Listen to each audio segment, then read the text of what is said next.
অসম বিধানসভা নির্বাচনের প্রচার আজই শেষ হতে চলেছে। শেষ মুহূর্তের এই দৌড়ে হাইলাকান্দি জেলার রাজনৈতিক উত্তাপ চরমে। প্রচারের শেষ দিনে প্রতিটি দলই নিজেদের অবস্থান মজুত করতে মরিয়া। বিশেষ করে আলগাপুর কাটলিছড়া কেন্দ্রে পুরো নির্বাচনী পর্ব জুড়ে স্থানীয় বনাম বহিরাগত ইস্যুটি সবচেয়ে বড় রাজনৈতিক বিতর্ক হিসেবে উঠে এসেছে।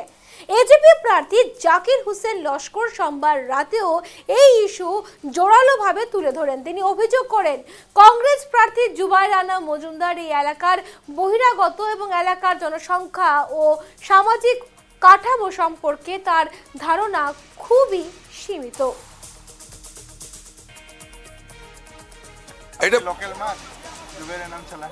দেখেন, আমি নিজে Hailakandi born and brought up, মানে আমার জন্ম হাইলাকান্দি, আমি ওখান থেকে বড় হয়েছি এবং প্রত্যেকটা মানুষের লগে আমার ব্যক্তিগত সম্পর্ক ছিল। তথাপিও আমি সবকে সামাল দিতে পারিনি।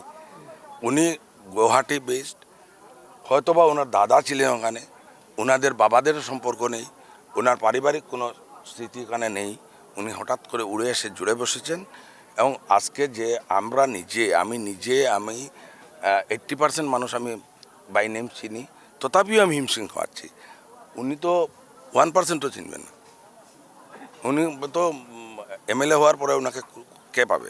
আমি যেটা জানি যে ও রাত 2-3টা পর্যন্ত পার্টি করে, উঠতে অনেক দেরি হয়, কারণ যুব কংগ্রেসের স্টেট প্রেসিডেন্ট ছিল, ওর সাথে ওর সতীর্থরা বলেছে, ওখানেই একজন বলেছে যে ওভার টেলিফোন ওনাকে রাত্রে 7টার পরে পাওয়া যায়।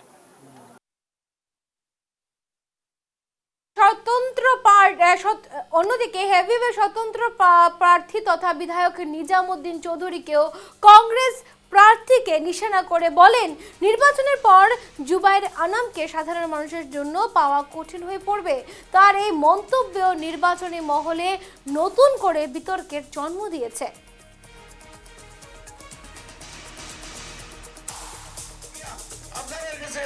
আমি অনুরোধ করি যে সবাই খুব হন, আল্লাহ বাস্তে আমারা আল্লাহর কাছে গিয়া আমারে ভোট দিয়া, আপনারা গরিবের কাছে গিয়া আমারে ভোট দিয়া জিতাইয়া দিবা। ইনশাআল্লাহ 50,000 ভোট পাইয়া জিতিব আজকে আপনারা হইয়া যাইয়ার পুরা। এর লাগিয়া আজকে যে ক্যান্ডিডেট দিছেন কংগ্রেসের, এই ক্যান্ডিডেটে গিয়া পাইতে নাই, মানুষের ঘরে গিয়া পাইতে নাই। ইখান রতনপুর থেকে বইয়া বুঝতে পাইতে না যে এগুলো কিচ্ছু নাই, এগুলো বাড়িতে পাইতে নাই, এগুলো টুকাই